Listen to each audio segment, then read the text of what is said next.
cette mémoire commune qui faisait que des fois j'apprenais quelque chose, moi je vais pas forcément le retenir, je vais avoir besoin de réviser. Mais il y a d'autres haltères qui ils comprenaient directement et donc des fois il m'est arrivé en contrôle d'être sur une colle et d'un coup d'avoir la réponse qui revient, pas parce que je m'en serais souvenu d'un coup, mais parce que j'ai l'impression de l'entendre autour de moi et je me dis exactement, et je regarde autour de moi et je me dis est-ce que le professeur a capté que quelqu'un avait parlé?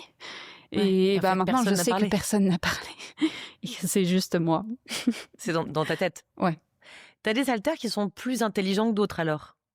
Je pense comme n'importe qui ont pas forcément plus intelligents, mais qui ont des meilleurs, qui ont des domaines de prédilection, de meilleures réflexions.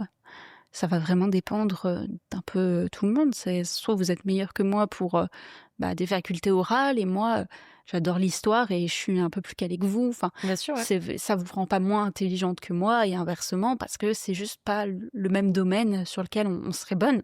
Mais t'arrives pas à switcher? C'est-à-dire que si tu sais qu'il y a un haltère qui a des capacités, tu sais, je sais pas, un haltère qui est, tu prends l'exemple des études, mais un haltère qui est super bon en maths.